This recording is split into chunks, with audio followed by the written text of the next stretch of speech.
naman natin yung kabilang team. Anong pangalan ng team? We are the Bibingka! Sabi na tayo. Okay, yung kabilang team. Anong pangalan? We are the Puto Bumbo! Okay. Puto Bumbo. Kakanita. Our judges is Leon himself. Okay, so ang lalawin natin ngayon ay ang tinatawag natin category. Yes. Okay, for our first category, please draw something. Please draw something that you will bring on your date. Bring something that you will bring on your date. Take note, the naughtier, the better. Oh.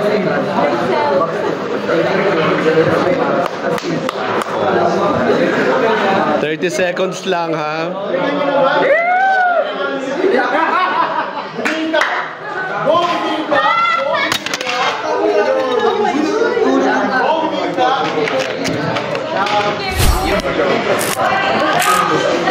Ten, 9, 8, 7, 6, 5, 4, 3, 2, 1. Okay? Ready na? Okay. So ano ba to? Unang, papakita mo natin sabay na? Sabay na. O, sabay na. Tapos, ang unang magpapaliwanag ay si Team Bibingka. Okay, ready? Sabay na. Dito sa camera, papakita. 1, 2. Yung unang, ay ito yung bagay na dadalhin mo sa iyong makaka-date. Sa iyong first date. Ganon. Okay? Pakita natin. 1, 2, go!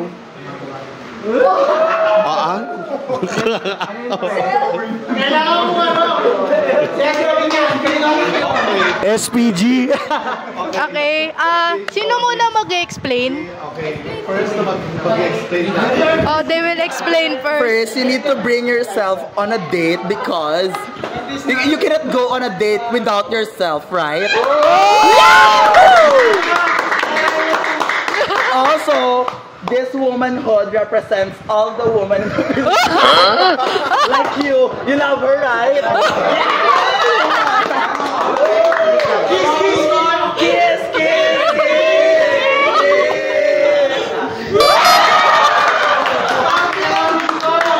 So you need to bring yourself on a date, right? Right. Thank you, Bibingka. Very naughty. Okay. That explanation sold it for me. Para sa amin, when you're going on a date, it's already given that you have yourself. What you have to bring is you have protection whenever something gets intense. Something like that. You know that? Like, whenever something intense happens or something romantic, you have yourself prepared. You know that? You have trust.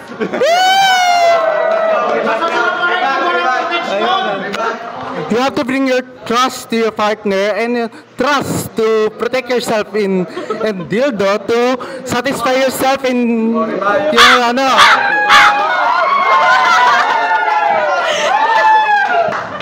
It's like a debate. Repopulate with protection. Why do you need to repopulate? We're over population. Also, skin to skin is better. Wait, no, skin is not better because it. Skin to skin will bring impact.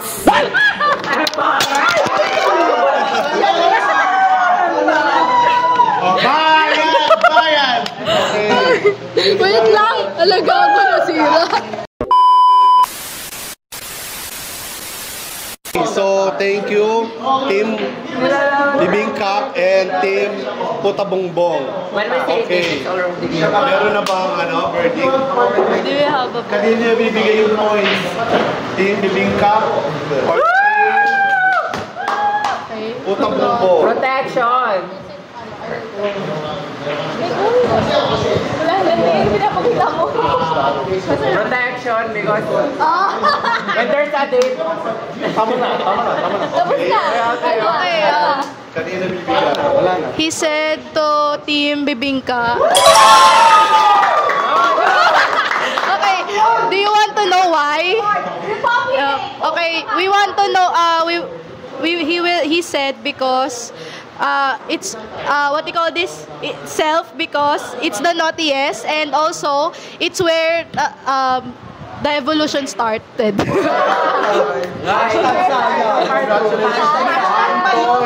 best of 3.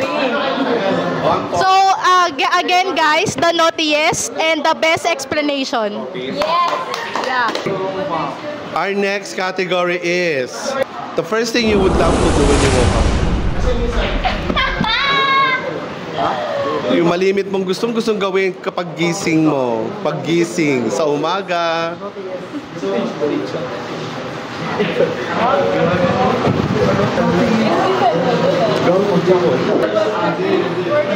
Ano yun? 9, 8, 7, 6, 5, 4, 3, 2, 1. Guys, okay. Okay, pwede lang natin pakita sabay-sabay. Sabay-sabay dito. So, ang tanong natin ay, the first thing you love to do, you always have to do when you woke up in the morning. Okay, pakita lang sabay-sabay. 1, 2, 3. Ano yan, boss? Ano yan? Sabi yung discipline group. Gano'n yung blowjob? Sabi ko symbolic. Symbol. Maximalism. And this one. Okay. Explain yourself. O, sino yung Bato. O, ikaw na magpapaliwanag. For us, judges listen. Judges. For us, the first thing we should do is to appreciate ourselves, because appreciating ourselves is what matters the most, especially when we are suffering through the worst. Something like that.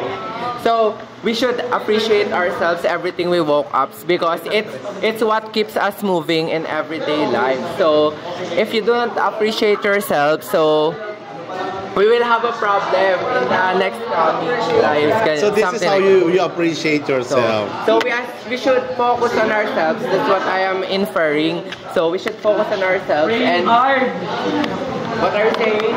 Praying hard. We should focus on ourselves and be more priority. You should know your priorities since we have ourselves. If we have ourselves, we can do what we can do. Okay, thank you. Yeah. This is my answer. Okay, tayo, everybody. Zoom out. This is our answer. This is the continuation of our first answer. You guys are masturbating yourselves. We are sucking and giving blowjobs. Because why? If you present yourself on the first date, you will be having the chance to suck the dick of your partner. And you don't need to masturbate. You know why? Because you have a partner to suck your dick. Wow! Right? So why would you need to, tie yourself if you can? That's very revealing. Yeah, because it's the naughtiest game. Knowledge. And we believe, why do it yourself when you can do it with your partner? Yeah. Okay. Oh, women. Let's ask for comments. Your comments on team, Your comment. okay. Puta bumbong. Your comments first. Show your art first. Appreciate yourself, because at the end of the day, you only have yourself. Okay, what can you say about the entry of Puta Bumbong? All right, so what I have to say with that is, before it was with women, what was it? It was your hand. Yeah. Before women, right? Yeah. But at the same time, when you have women, you don't want to go back. Okay. What do you think? Actually, I get the point of this, because sometimes when you're alone, when you wake up and you're not yet together, you will first start with yourself. You will feel pleasure with yourself. So I get that point. So what they call this, but I also get that point. So when you have a partner, you can ask your partner to give pleasure to you. Yeah. So we'll talk about it first. Okay. Thank you very much. Okay, let's wait for the verdict. Ikaw parindigan mo sumasali. Pakita mo. Pakita mo yan mo. Lenny, yan. Ay, nahihirapan sila mag-judge ko, Eddie. Kasi is it a winner or a third? Okay, the judges. Wait. What is this? Dinagdag lang po sila. Disqualified! Sabi ko, here's the better. So it's Gusto na matapos. maybe you can tell them. Okay. So we have concluded. Both explanations are great. However, the team on the right has the best drawing. Way more detail, so we're going with them.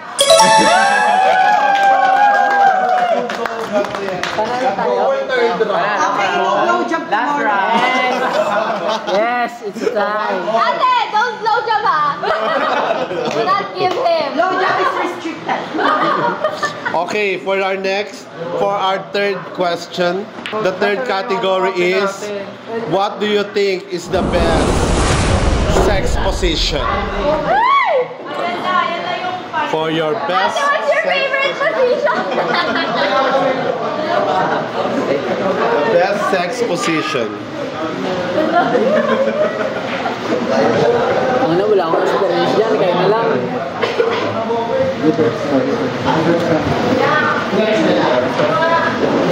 Tulungan niyo sila. Tulungan ko lang eh. Mag-suggest kayo. Bakit ba kayo virgin? Baka naman, Richard Gomez left the group na dyan, ha?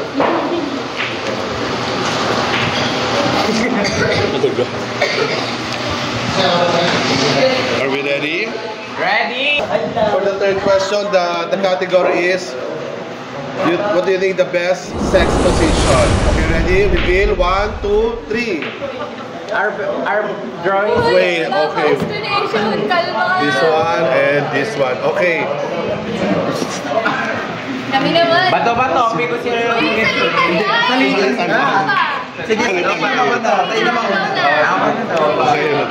ingatan mo naman, piningas mo na. Okay, ladies and gentlemen, for us, the best position when you are is that missionary, because you have eye contact with each other. When you have eye contact, you can express what you feel. You can express how you love them. You can express how you are feeling towards that person because you can see their eye. Because the eye is the key to the heart for us. What about the tongue? There's a tongue. No. Eye to eye and there's a tongue When to you tongue. see the eye, like how sincere and genuine that person is, like you will fall in love with them. Like you know what I'm thinking. So when you have that that look into their eye, that gaze, the gaze that never been seen by other people. So you will fall in love with them. So missionary is the best because you can look not just by their eyes, but you can look into their personality, into their something like that. Okay. Okay, thank you. Puta Bongbong. Now for... That's barbaric. It's just for your... Okay. Stand up everybody. Stand up everybody.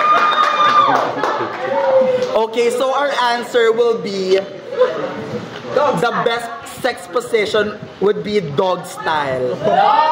Okay, so your argument is that missionary because you can look into each other. But what if the other person is blind? What What if the other person is blind? Right? Right? Also, doing this position, also, Filipino homes, there's a lot of mirrors, right? And if you will do this position, you will look into the mirror and do this. Like do this. Stop. Okay. Also, I feel like this is a debate, no? Let me know now. Parang yung debate. like this one. Okay. And of course, ano ba? Wait lang. Dog style is the best because a dog style a day keep the doctors away. Also doing dog style, you can keep your tongue out like this. You should stick to the purpose. No, stop.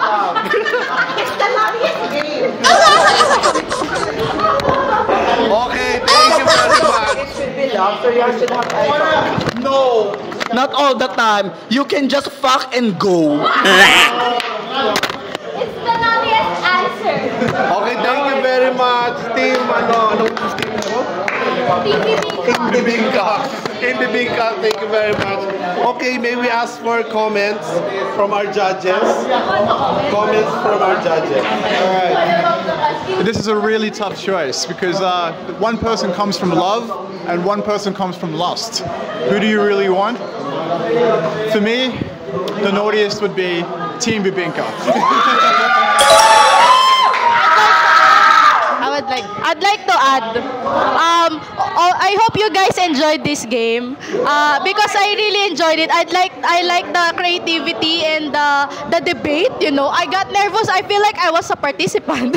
Yeah. So, but I really appreciate the answer of both teams. But of course, because the rules is naughty, yes, and you know that one. That's why we chose this group. But I appreciate the answer of this guy because I feel like he's a romantic. Yeah, he's a typical romantic guy. You know? Right. Yeah. Yeah. We deserve this, right? Yeah. They won. So, this category goes to Team Bibinka. Incoming. We have a winner. Congratulations, Team Bibinka.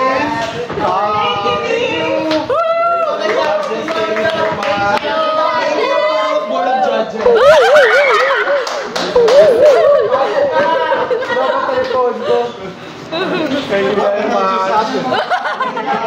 much.